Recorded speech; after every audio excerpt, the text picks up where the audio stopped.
Доброго времени суток, мои дорогие подписчики и гости моего канала. С вами канал Энергия Таро. А это значит, что сегодня нас с вами ждет очередной расклад. Перед тем, как мы начнем, я прошу поддержать это видео лайком. Это очень помогает мне в развитии канала. Также, если вы еще не подписались, то предлагаю это сделать прямо сейчас. Нажмите на колокольчик, чтобы не пропускать новые видео. Ссылки на все мои социальные сети, а также на мои личные контакты есть под любым видео в описании. Также у меня есть закрытый канал на Бусти. Слева сейчас появится QR-код, по которому вы можете перейти и за подписку всего в 299 рублей в месяц смотреть шок-контент, те расклады, которых нет и не будет здесь на YouTube-канале, потому что YouTube их просто-напросто заблокирует. В свою очередь я хочу поблагодарить всех тех подписчиков, которые уже с нами на закрытом канале на Бусти. Вы помогаете нам становиться лучше, друзья. Имена и ники этих подписчиков сейчас появятся на ваших экранах. А между тем я хочу вам сообщить о том, что у меня есть личные расклады, обряды, и мы также делаем обрядовые свечи своими руками. За обрядовыми свечами, обрядами и личными раскладами обращайтесь, пожалуйста, ко мне в личку. С нами сегодня карты Таро черной воды. Здравствуйте, карты! И поговорим мы с вами сегодня про Игоря Талькова. Игорь Тальков – советский рок-музыкант, певец, автор песен, киноактер и писатель. Погиб Тальков при довольно странных обстоятельствах в Санкт-Петербурге в 1991 году. Между Тальковым и тогда продюсером Азизы Игорем Малаховым вспыхнула ссора, и потасовка закончилась выстрелами. Кто выстрелил в Талькова, до сих пор неизвестно. Однако есть несколько версий, которые мы сегодня будем рассматривать и выяснять, соответственно. Первый вопрос, который я бы хотела задать картам, это, конечно, как обычно, характеристика личности человека, на которого мы с вами гадаем, да, потому что нужно выяснить, каким человеком он был, как видел его Вселенная, как видел его этот мир, да. Характеристика личности очень важна для дальнейшего расследования, скажем так. Первый вопрос – это характеристика личности Игоря Талькова. Карты, покажите нам, пожалуйста, характеристику личности Игоря Талькова, советского рок-музыканта и певца. Покажите нам, пожалуйста, характеристику личности Игоря Талькова. Каким человеком он был? Характеристика личности. Король кубков выпал. Характеристика личности Игоря Талькова. Но я вытяну еще свою карту, да. Карта у нас выпала, но я вытяну то, что я сама хочу вытянуть. Характеристика личности Игоря Талькова. Карты у нас бывают сами выходят, да? Очень интересное сочетание, такое король кубков и карта дурак. Игорь Тальков был таким человеком, который любил покутить, погулять, любил женщин, да? Выражал очень много чувств и эмоций, был таким характерным человеком, мог быть достаточно агрессивным, мог высказать все, что он думает, да, абсолютно не тая в себе этих эмоций, этих чувств, какими бы они ни были. Король кубков здесь выражает человека, который любит погулять, любит походить по женщинам, да, любит насладиться этой жизнью, и его совершенно не интересует, что будет на завтрашний день. Да, вот такой вот немножечко характеристика личности, такая немножечко человека, который не думает о завтрашнем дне, да, который живет здесь и сейчас. Это не хорошо, это не плохо, люди мы все разные. Я не говорю о том, что если он был гуляка, если он любил какие-то шумные вечеринки, если он любил выпить, да, если он любил потусить в какой-то компании, это не значит, что он был плохим человеком. Но карта дурак еще нам говорит о том, что действительно человек прямо обнулялся с каждым новым днем, да, то есть его совершенно не интересовало, что будет завтра, да. Да, он так беспечно относился, но беспечно относился он конкретно к своей жизни, да, то есть его интересовало, что будет в этом мире дальше, но его совершенно не интересовало, что будет в его собственном мире на завтрашний день, после того, как он выпьет лишнюю бутылку вина, или после того, как он погуляет где-то, да, и так далее, и потратить все свои деньги, да, вот об этом здесь говорят эти две карты. Король кубков – это человек расточительного характера, да, и человек, как я уже сказала, который может выразить все свои чувства и эмоции, которые у него на уме, человеку, который стоит вот так вот тет-а-тет с ним, да, он мог сказать, вот ты мне не нравишься, да, и это совершенно его совершенно не интересовало, что этот человек там подумает, возможно, что этот человек сделает потом ему, да, ему было все равно, он никого не боялся. Карта дурак выражает человека свободного в своих изречениях, свободного в своей воле, куда хочу, туда пойду, да, завтра я могу вообще пойти, куда глаза глядят, да, у меня нет определенного места жительства, я не буду оставаться в одном каком-то промежутке времени, в одном каком-то доме, да, я постоянно буду кочевать. У меня есть лучший друг собака, да, там, ну, это не буквально, это так, да, у меня нет определенного лучшего друга, я не доверяю никому, в то же время я со всеми могу пообщаться в компании, пожалуйста, да, и высказать всем все, что я о них думаю. Вот об этом говорят эти две карты, да, человек, который волен думать и говорить все, что ему вздумается, все, что ему нравится, как ему хочется, он никого не боялся правительства, не боялся власти, не боялся тех людей, которым он может все это высказать, да, и просто жил сегодняшним днем. Завтра проснулся, где-то там, я не знаю, в другой стране, да, ну, ничего страшного, да, значит, вот я буду кочевать по разным странам, по разным городам, мне такая жизнь устраивает, вот такой вот кочевник, свободный художник, да, можно так его назвать, но с умом, скажем так, да, с умом, с чувством, с толком, с расстановкой подходил к этой жизни, несмотря на то, что он любил там погулять, да, потусить, у него была какая-то своя философия жизни, потому что карта дурак — это не карта совершенного дурака, это карта скорее просто отшельника, да. Здесь дурак у нас пересекается с картой отшельника, классической картой Уэйта. Карта отшельника — человек мудрый, человек, который очень много повидал на своем пути, который идет, куда глаза глядят, и никого с собой не берет. То есть он один путешествует, он одиночка. Вот об этом говорят эти две карты. Характеристика личности Игоря Талькова. Следующий вопрос. А были ли у Талькова враги, которые могли желать ему смерти? Давайте начнем с этого, да? Потом сигнификатор Талькова в день его смерти посмотрим. Были ли у Талькова враги, которые могли желать ему смерти? Были ли у Игоря Талькова такие враги? Карту одну оставила. Были ли у Талькова такие враги, которые могли желать ему смерти? Были ли у Талькова такие враги, которые могли желать ему смерти? Да, были. Были, прям нападения было не раз, да, возможно, какие-то драки, опять-таки, да, и все из-за чего? Из-за его мышления, да, из-за мышления свободного художника, из-за мышления отшельника, из-за того, что он мог высказать все, что ему вздумается. Да, были. Карта силы указывает то, что были даже какие-то, ну, опять я же говорю, из-за его мышления, опять эти его две карты вышли, сигнификатор, ну, как вы хотите, да, карта перемешала, а его карта сигнификатора, характеристики его личности, вернее, да, они опять вышли. Я говорю все, что вздумается, да, я не слежу за своими словами особо, да, мне все равно, что они думают, ну, собственно, поэтому были какие-то, возможно, физические расправы, да, какие-то драки, возможно, какие-то потасовки были, возможно, в каком-то пьяном угаре, да, почему говорю в пьяном угаре, потому что король кубков опять нам показывает какие-то вечеринки, да, после которых болела голова, просыпаешься, а ты вообще как будто в другой жизни, в другой реальности, да, и тебе абсолютно все равно, что будет на следующий день. Ну и из-за этого, из-за того, что человек выражал все, что он думает, все, что он мыслит, он мог, конечно, в какую-то перепалку, в какую-то драку вступить, да, он этого совершенно не боялся. Были ли у Талькова такие враги, которые могли желать ему смерти? Да, были. Были такие люди, которые хотели, чтобы он остался в заточении, да, чтобы он не выражал своих чувств и эмоций, чтобы он немножко прикусил язык, как говорится, да, как сейчас у нас в народе говорится, да, чтобы он боялся их по девятке мечей, да, но этого не происходило, потому что он был настоящим королем жезлов. Тут либо Тальков был огненного знака зодиака, да, либо он просто был очень эмоциональным человеком, который прям вспыхивает, как спичка, да, от любой искры. Да, были действительно люди, и было их даже несколько, да. Почему говорю несколько? Карта дурак выражает человека, который везде путешествует, и везде, вот где бы он ни был, он оставлял за собой какой-то след.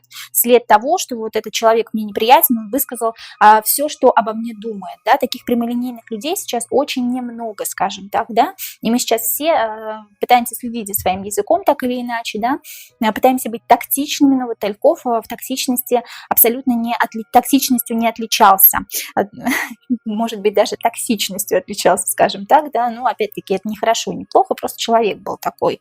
И многие хотели, чтобы он прикусил язык, чтобы он их боялся, но Тальков всегда был на коне, он всегда был королем жезлов, всегда был очень эмоциональным в своих изречениях, и я скажу все, что я думаю, неважно, что со мной будет завтра, неважно, что я вступлю в какую-то потасовку, ничего страшного. Я за себя умею постоять, да. Вот об этом здесь идет речь. Человек смелый, человек безрассудный абсолютно в своих каких-то проявлениях, да. Но опять-таки вот настоящий мужчина, боец такой, да, который отстаивает какую-то свою точку зрения. Не могу сказать, что это правильно или неправильно, опять-таки, да, просто человек такой. Сигнификатор Игоря Талькова в день его смерти. Как он себя чувствовал, какое у него было настроение, умозаключение его, возможно, какой-то эмоциональный фон в день его смерти, да. Покажите мне, пожалуйста, карты сигнификатор Игоря Талькова в день его смерти. А потом мы посмотрим полностью, что было в этот день, да, какие события происходили в этот день. Сигнификатор Игоря Талькова в день его смерти. Покажите нам, пожалуйста, карты. Настроение, умозаключение, сигнификатор Игоря Талькова в день его смерти. Королева кубков. Королева кубков что-то ему мешала какая-то, да? Какая-то женщина водного знака зодиака, либо женщина, которую Талькову нравилась, либо которой нравился Тальков. Вот тут вот об этом речь почему-то, да? Вот у него в мыслях была некая королева кубков, которая нравилась Талькову, либо, опять-таки, еще раз говорю, которой нравился Тальков, да? Вот он в мыслях держал эту женщину. А что с этой женщиной? Мне прям хочется, да, посмотреть дальше.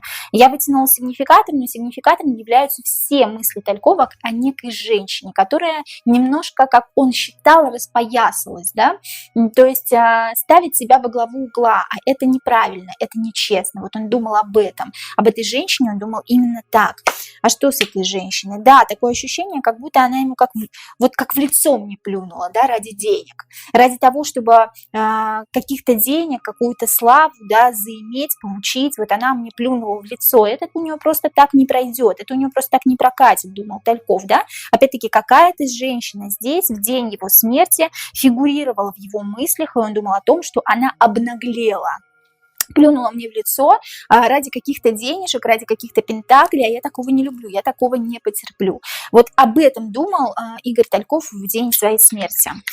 Покажите мне, пожалуйста, карты события, развернувшиеся вокруг Игоря Талькова в день его смерти. Понятно, что думал про женщину, а какие события, да, были вообще в день его смерти? Покажите мне, пожалуйста.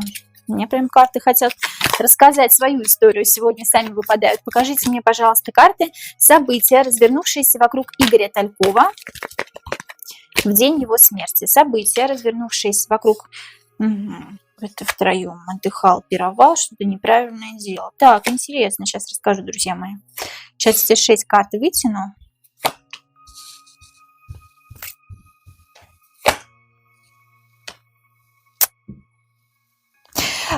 Тут мне карты рассказывают о том, что три человека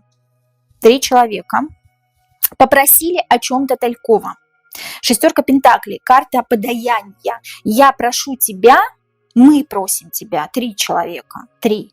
Мы просим тебя о том, чтобы ты нам что-то дал, или что-то отдал, или как-то с нами поменялся, или что-то сделал неправильное.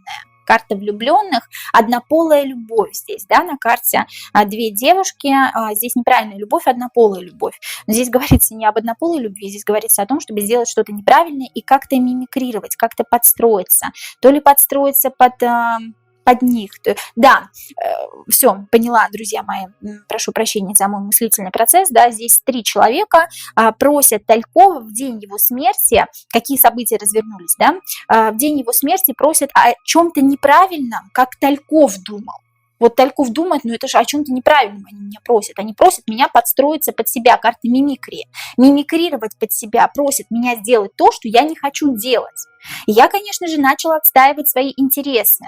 Паж жезлов, да, я, конечно же, как воин, я, конечно же, начала отстаивать свои интересы, сначала, как мудро начала отстаивать свои интересы, поэтому я особо не ругался. Вот такое ощущение, что вот как будто Тальков хотел вспылить, но немножко себя попридержал. Вот немножечко себя попридержал в узде, вот я особо вроде как не ругаюсь, я особо вроде как... не кипишую, я пытаюсь решить этот вопрос мудро, как отшельник. Вот о чем-то его просят 3 человека, сделай нам вот это, или поменяйся, или отдай нам что-то. Что-то, по мнению Талькова, было неправильным, что он должен был отдать. Я что, должен под них подстроиться? Нет, я под них подстраиваться не буду, вот под этих 3. Да, я свое не отдам. И поэтому я отстаиваю свои интересы, но отстаиваю свои интересы мудро. Поэтому не король, а паж жезлов здесь. Паж жезлов, он такой более вот мягко стелет, скажем так, да, потихонечку, понемножечку, без конфликтов пытается прийти к решению данного вопроса. Вот об этом речь. Что-то просили у Талькова, чего он отдавать не хотел. Причастен ли каким-либо образом Валерий Михайлович Шляхман к гибели Игоря Талькова? Что он знал, да? Что он знал, что он знает. Честно говоря, не знаю ничего про Шляхмана. Жив он сейчас? Напишите мне, пожалуйста. Причастен ли каким-либо образом Валерий Михайлович Шляхман, продюсер, да, Игоря Талькова, к гибели Игоря Талькова? Причастен ли каким-либо образом? Это все ваши вопросы, дорогие подписчики, да, которые вы задавали мне про Игоря Талькова. Причастен ли каким-либо образом Валерий Михайлович Шляхман к гибели Игоря Талькова? Он что-то знал? Он что-то знал, какой-то секрет ему поведали, скажем так, да, но он не был фигурой высокого полета, скажем так, да, в этом деле. Объясню, о чем идет речь. Даже следующие карты не буду вытягивать, потому что тут все и так понятно. Четверка кубков говорит нам о том, что ему какую-то тайну поведали, которую он не должен был разглашать. Он не должен был эту тайну никому говорить. Эта тайна за 7 печатями, за 7 замками. Ему за эту тайну хорошенечко заплатили. Видите, вместо голов у людей здесь пентакли. Для того, чтобы вместо твоей головы, вместо твоих мозгов, хочется сказать, вместо, как будто, вот, хочется сказать, как будто с ним разговаривают так очень дерзко, как вместо твоей тупой головы, чтобы у тебя были пентакли только в твоей голове, чтобы у тебя были пентакли только в твоих глазах. Мы тебе заплатим специально, мы тебе поведаем тайну, а ты молчи. Вот хочется прям так сказать, идет как будто от этих людей, которые с ним договорились. С этим Шляхманом кто-то договорился. Он не убивал Талькова. Это сразу могу сказать. Он стопроцентно, простите меня за выражение, шестерка, да, которая здесь играет вообще не главную роль. Он что-то знал, ему что-то поведали, заплатили за это хорошую денежку, 10 пентаклей – это еще и переход в новую жизнь. Почему переход в новую жизнь? Потому что, видимо, заплатили ему немало. Иерофант говорит о тайне, которую поведали ему и еще какому-то человеку. Это тайна за 7 печатями, и ты не должен ее, сын мой, никому рассказывать. Да, вот здесь вот об этом говорится. 5-й старший аркан, Иерофант говорит о секрете, о тайне. Да? Шляхман имел ли какую-то роль, причастен ли каким-либо образом, да, к гибели Талькова? Нет, сам он собственноручно ничего не делал с Тальковым, да, он не причастен именно к убийству Талькова, но он что-то знал, он знал, кто его убьет, он знал это заранее, ему за это заплатили, соответственно, это был какой-то заговор, да, но мы сейчас еще узнаем, действительно ли это был заговор, заказное убийство или случайное убийство. Но судя по тому, что Шляхман заранее все знал, скорее всего, это было заказное убийство, да. Почему Шляхман сбежал из России после смерти Талькова? Почему Шляхман сбежал сразу после смерти Талькова, если он ничего сам не делал, да? Почему Шляхман сбежал сразу после смерти Талькова? Почему Шляхман сбежал сразу после смерти Талькова? Ну, потому что слишком много знала, ему за это заплатили. Господи, вот здесь опять эти карты, да, выходят. Я на коне, я слишком много знаю, у меня такое в руке, у меня такой жезл в руке, я на коне. Я столько всего знаю, что и мне и заплатили туда, что мне впору бежать на этом самом коне. Ну, конечно, опять Иерофант карта выполнил. Посмотрите, у меня есть тайна, за которую мне заплатили. Я бегу на своем коне, ну, это так, не в буквальном смысле слова, да, куда глаза глядят, чтобы, не дай бог, возможно, не проболтаться, да. Да, я сбегаю, потому что у меня есть тайна, потому что у меня есть секрет, который мне поведали за деньги, и я буду там трудиться, да, и там построю свое новое будущее, свою новую семью, возможно, да, возможно, семью свою перевезу туда, куда глаза глядят. Мне сказали, чтобы я убежал, да, мне сказали, чтобы я ушел, чтобы, не дай бог, возможно, не проболтаться, или чтобы меня не расспрашивали лишний раз, потому что меня в любом случае будут расспрашивать. У меня такое в руках, у меня такая тайна, что мне впору бежать. Там строить свое новое будущее семейное, да, потому что мне заплатили, мне поведали страшный секрет. Он просто сбежал, потому что либо ему сказали, да, либо он сам понял, что ему лучше уйти, потому что он может проболтаться, возможно, вполне, да, и его будут напрягать, на него будут, скажем так, наседать общество. Правда ли, что когда Тальков выстрелил из своего оружия, Пуля отрикошетила и попала в него. Мы сегодня все версии проверяем, да? Правда ли, что когда Тальков выстрелил из своего оружия, вот когда произошла потасовка, да, с Малаховым, пуля отрикошетила и попала в него? Правда ли, что когда Игорь Тальков выстрелил вот так вот, да? Вот так вот бывает иногда. И обратите внимание, кто у нас на дне колоды, скажем так, да, который вот так вот просто перевернулся и выпала. Здесь королева кубков, о которой думал весь день Игорь Тальков, как-то к этому причастна. То ли она что-то видела, то ли она что-то знает, то ли она принимает какое-то непосредственное участие, да. Но здесь очевидно, что не сам Тальков себя убил, да. Но мы сейчас посмотрим, конечно, да. Карты прям перевернулись, прям на той карте, который думал весь день Игорь Тальков в день своей смерти. Правда ли, что когда Тальков выстрелил из своего оружия, пуля отрикошетила и попала в него? Правда ли? Ну, кто-то подстроил, да, кто-то сделал так, чтобы так оно и было. Да, мимикрия, 2 карты обмана, 2 карты мимикрии. Кто-то подстроил, что это самоубийство собственноручно, своей рукой. Кто-то сделал так, чтобы 50 на 50, чтобы версия была и такая, и другая, да. Кто-то победил, кто-то счастлив, кто-то рад своей победе. То, что его никак по отшельнику не заподозрили. Отшельник, я ухожу незаметно. Я ухожу так незаметно, насколько это возможно. Я победитель, 6 жезлов, да, несите меня 7. Я победитель, я ушел незаметно и обернул это все так, что есть несколько версий этого убийства. Карта мимикрии, опять-таки, да, 2 карты мимикрии, 2 карты обмана. Я обманул всех. 9 пентаклей, карты подстраивания, да, паш кубков, карта подстраивания под людей. Возможно, это тот человек вообще, на которого никто не думал, да. 2 пентаклей, я все сделал так, такие качельки сделал, чтобы все подумали, что это либо самоубийство, ну, либо это точно не я.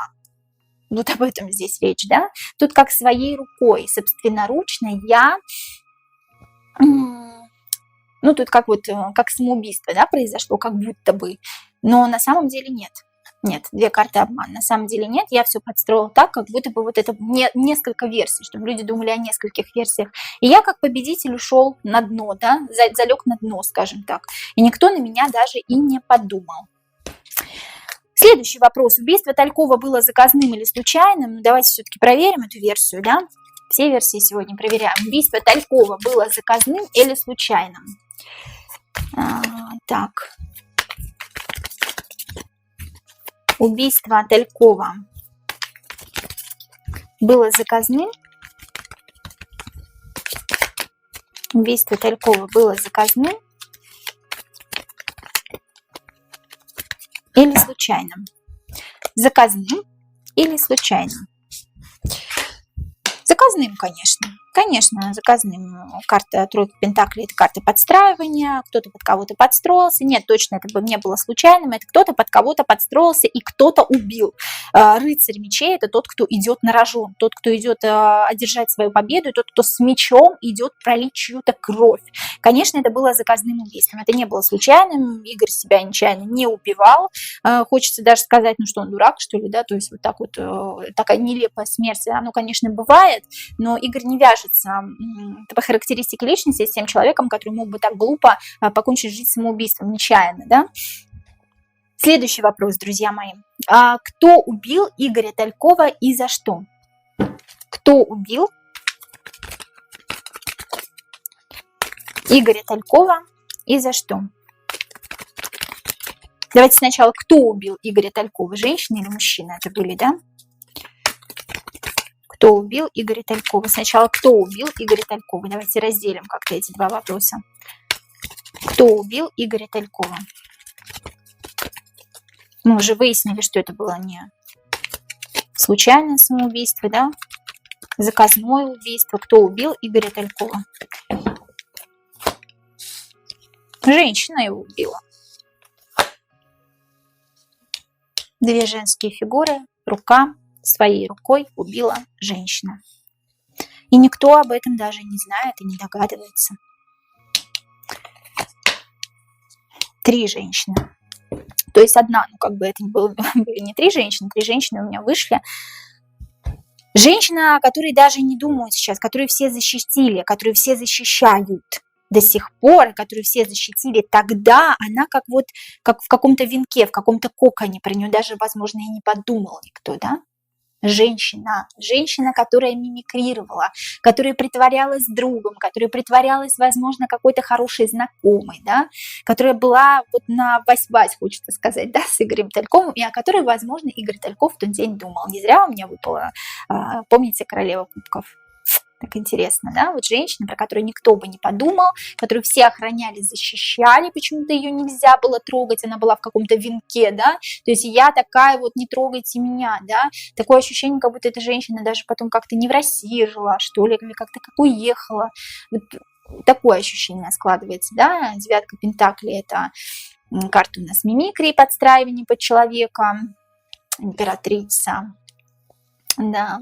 Женщина, которая прям такая была, какую-то роль играла главную, да, важную. Почему на нее никто не подумал, или почему ее спрятали ото всех, да, вот от этих людских глаз, от СМИ, от полиции, от всего вот этого, да, женщина, которая имела какой-то вес. И иллюзия обмана, да, на которую никто не подумал, женщина своими руками что-то сделала тут, да. Да. Интересно, собственноручно. Да, почему-то я думала, что мужчина выйдет, но вышла женщина. Вышла женщина, эта женщина, прямо она выходила несколько раз, о которой думал Игорь Тальков, возможно, в тот самый день злополучный, да, и, возможно, эта самая женщина, она как раз-таки его убила. А за что? За что женщина убила Игоря Талькова? Это был не мужчина. За что женщина убила Игоря Талькова? За что женщина убила Игоря Талькова? За что женщина убила Игоря Талькова? Она боялась его.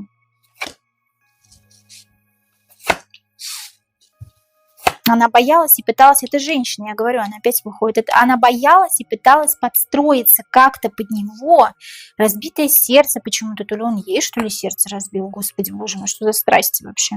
Я тут думала, тут совсем другое выйдет, а тут какие-то страсти, любовь какая-то, тут что-то странное, друзья мои, я тут думала, тут спецслужбы какие-то будут замешаны, да, здесь просто женщина, которую он знал, это очевидно, что он ее знал. Почему-то мне императрицу 2 раза показывают как беременную, да, женщину, как беременную женщину, которая не смогла реализовать себя, да, вот в этой беременности, скажем так, да, тут как беременность нереализованная, это значит беременность, возможно, либо с выкидышем, либо с абортом. Императрица здесь на сносях.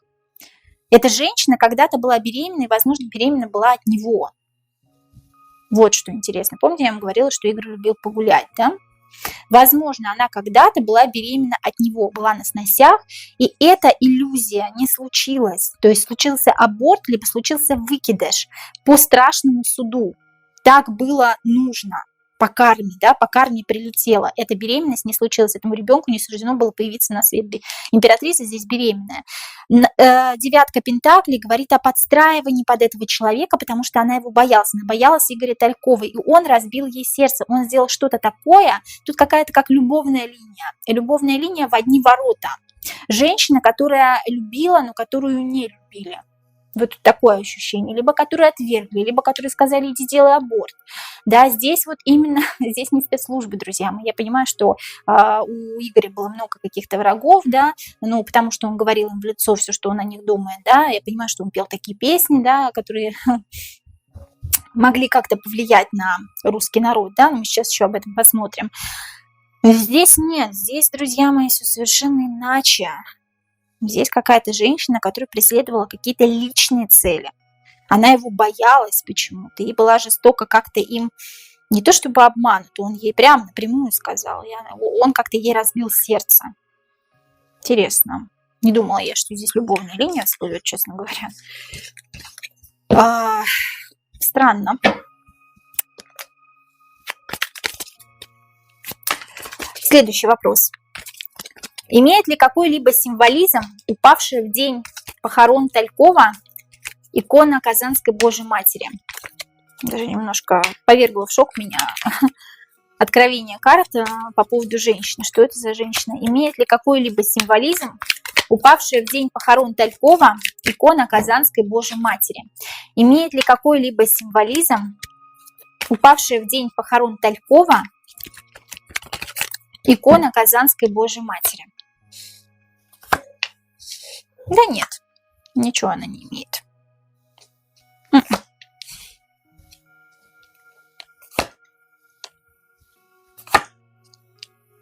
Нет, тут такие карты мелкие вышли. Отшельник вообще говорит о затишье, да? Четверка кубков, тройка жезлов. Тут могу все что угодно случиться, тройка жезлов говорит, да? Ну, упала и упала, тут как бы, да, вот, ну, вроде как такое, икона упала, ну, нет такого тут, ребят, ну, нет, ну, не придумывайте зазря, да? Ну, икона упала и упала. Нет тут символизма никакого, вот честно.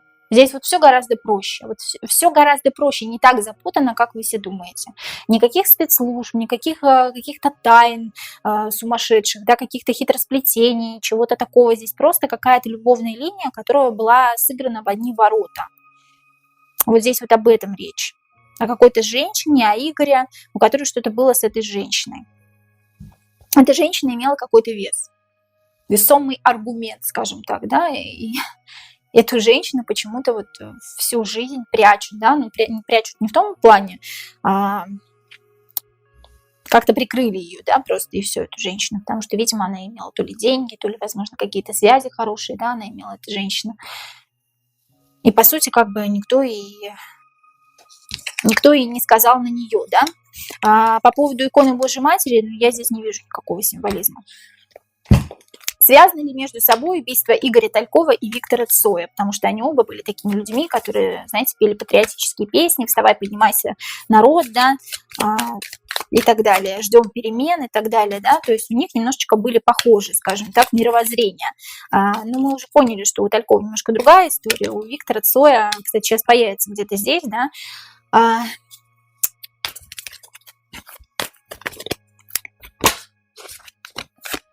появится где-то здесь переход, ссылка на Виктора Цоя. Связаны ли между собой убийства Игоря Талькова и Виктора Цоя? Их обоих убили. Семерка пентаклей. Их обоих убили за деньги. Какие-то деньги еще были тут причастны, да? То есть эта женщина убила не только из-за какой-то любовной линии не сложившейся, да, но из-за того, что либо деньги, либо слава здесь какая-то. Вот здесь как-то его перечеркнуть, и все сразу пойдет нормально. Связаны ли между собой убийства Игоря Талькова и Виктора Цоя? Их обоих убили, и обоих убили за какую-то славу, власть, деньги, да, возможно, вот что-то вот тут. Семья. Ну, их обоих убили, на них обоих напали. Ну, напали не то, чтобы одного убили. Одного убили в дороге.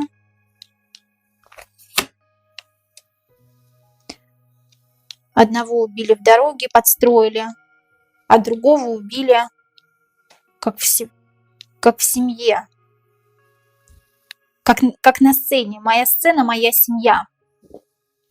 Во-первых, их обоих убили, да, связаны, но связаны не в том плане, в каком вы имеете в виду, да, то, что они оба были такими патриотами и призывали людей встать, да, и против власти. Нет, такого не было.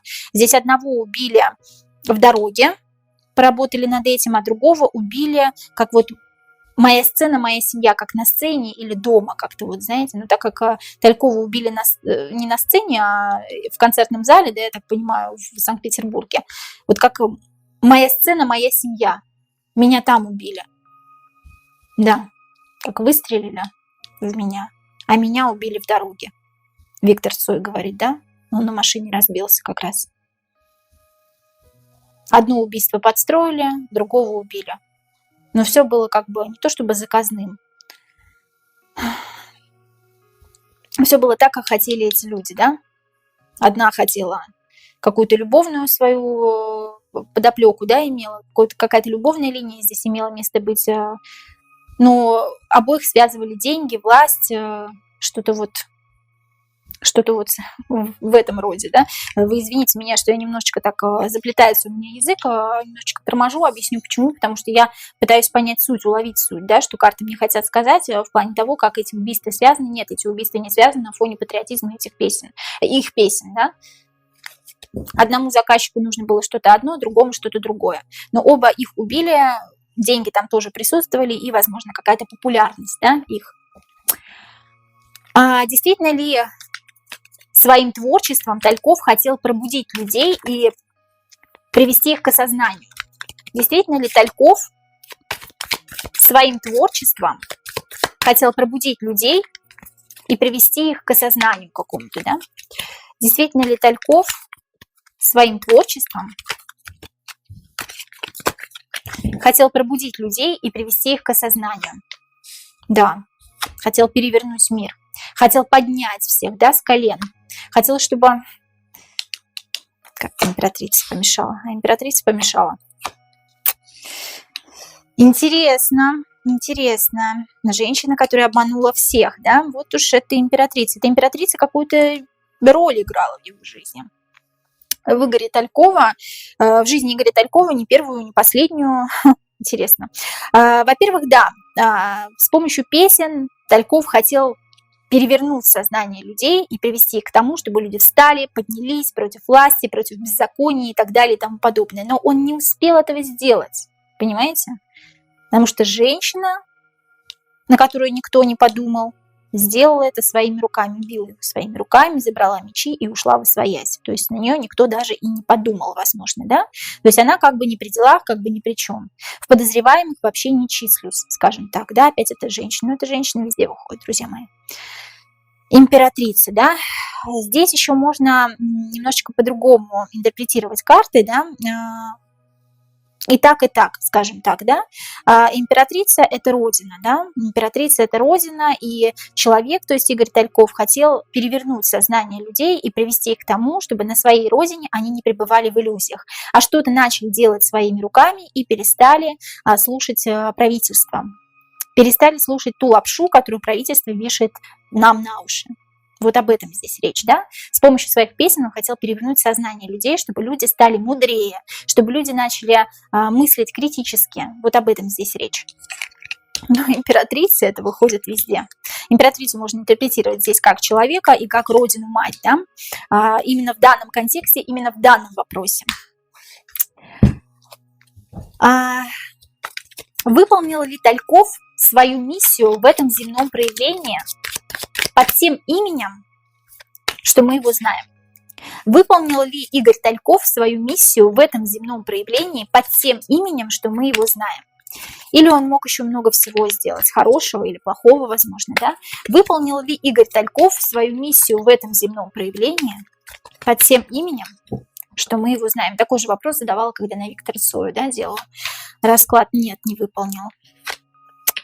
Нет, очень много было надежд, очень много было планов, ожиданий каких-то, да, он так и остался гореть яркой звездочкой на небе, что очень тяжело отразилось на народе, да. Не договорился с женщиной, так интересно, опять женщина, не договорился с женщиной, и из-за разбитого сердца меня убрали. Причем женщина с кем-то договорилась. Ну, то есть перед тем, как убить, женщина договорилась с кем-то, чтобы это была тайна. Чтобы ее, не дай бог, не посадили, там, не забрали и так далее. Женщина имела какой-то весомый аргумент, какой-то вес, друзья мои, это женщина, да? И здесь был договорняк.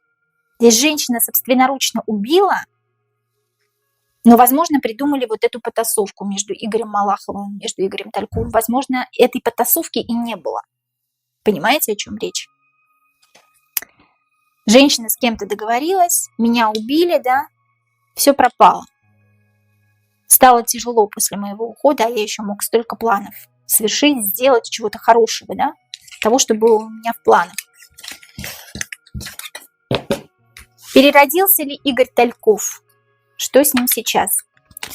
Переродился ли Игорь Тальков? Что с ним сейчас? Переродился ли Игорь Тальков?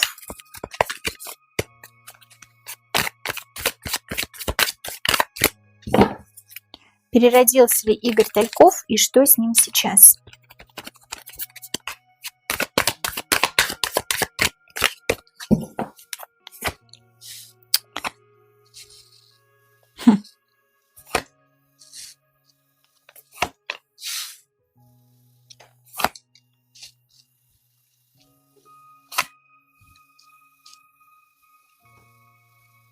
Так интересно, что мы все перерождаемся в следующей жизни в того человека, особенно те, кого убили, в того человека, похожего по характеру, похожего по внешности даже, возможно, да, кто убил нас, да, то есть человека убивают, мы перерождаемся примерно в того человека, кто нас и порешил, да, чтобы стать по характеру тем же самым человеком и прожить его же жизнь, да. Посмотрите, пожалуйста, мое видео про смерть. Задавайте вопросы в комментариях, если не понимаете, о чем речь, да. Но так интересно, что мы перерождаемся именно в того человека, который либо нас убил, либо который с нами очень вражеские отношения имел, да, при жизни. И нам дает шанс судьба прожить это тело, эту жизнь и душу этого человека, который нас убил или который, возможно, с нами враждовал, по-новому. Дает шанс перестроиться, научиться в новой жизни. И вот такое ощущение, что Игорь Тальков уже переродился в этой жизни в похожую по характеру женщину, опять женщина, видите, вышла, королева Пентаклей, в похожую по характеру женщину, которая точно так же хотела денег, власти, сцены, возможно, да, какой-то популярности, которой чего-то в этой жизни не хватало, и за что она его убила. И еще из-за любовной линии, да. И вот он сейчас проживает ее душу. Понимаете, вот о чем речь? Чтобы, возможно, в этой жизни сделать эту душу чуть добрее. Возможно, эта женщина, которая его убила, еще жива, да? Но Игорь Тальков уже переродился в похожего человека, который точно так же любит деньги, любит славу, власть, возможно, да, я никому не отдам свою денежку. И ему дала жизнь, дала судьба такой шанс, чтобы по-новому прожить это тело, эту душу. Вот о чем здесь речь. Да, Игорь Тальков уже переродился. Кто верит в реинкарнацию, да. Он уже на этой земле, и он учится по-новому жить в том теле, которое несколько лет назад, примерно в том теле, которое несколько лет назад его убило. Понимаете, да, о чем речь? Примерно похожие женщины, примерно схожие характеры. Учится, и ему очень тяжело это дается сейчас, на данный момент времени. Последний вопрос. Он знал эту женщину, еще раз, да? Игорь Тальков знал эту женщину, ну, как нам показывают карты, что знал, все равно. Игорь Тальков знал ту женщину, что его убила, хорошо знал эту женщину. Игорь Тальков хорошо знал ту женщину, что его убила. Убила меня, зараза. Женщина хорошо знал эту женщину. Она как-то встала между мной и как моей семьей, что ли, тут говорится об этом, да? Как вот хотела залезть в мою семью, если у него была, я, кстати, не знаю, была у Талькова семья или нет, напишите мне, пожалуйста, в комментариях. Она встала между мной и моей семьей, как будто как начала угрожать. Королева жезлов – это женщина, которая несет в себе угрозу. Тут еще черная кошка, черная магия и так далее. Но это не обязательно про черную магию, да? Это о том, что от этой женщины идет какая-то угроза от этой женщины по отношению ко мне и к моей семье. И я сказала ей что-то, после чего как бы она на меня обозлилась и меня убила. Тут какая-то и любовная линия, и деньги, тут все переплетено, понимаете? Тут, возможно, не деньги, тут, возможно, слава какая-то, да, которую я у него заберу впоследствии после того, как его убью за то, что ты мне разбил сердце. И выйду победителем из этой ситуации, выйду на коне, да, эта женщина говорит. Никому тебя не отдам. Будешь моим, не будешь моим, так не доставайся никому. Ну, тут какая-то, да, тут кубки, тут какая-то любовная линия, она как-то влезла куда-то, то ли в его семью, то ли еще что, да, и тут еще помимо семьи, тут еще слава, тут договорняк еще этой женщины с кем-то, да, что никто никому, не дай бог, ничего не сказал. Тут, возможно, она его убивать-то не хотела, возможно, она подумала, что если я с ним не договорюсь, я его убью. Договорюсь, все будет нормально, да, вот об этом речь. С нами были карты, простите, с нами были карты черной воды, друзья мои. Я напоминаю, что у меня есть личные расклады, напоминаю, что у меня есть обряды, обрядовые свечи. Обращайтесь ко мне, пожалуйста, в личку. за личными раскладами. Я вас очень люблю и до новых встреч!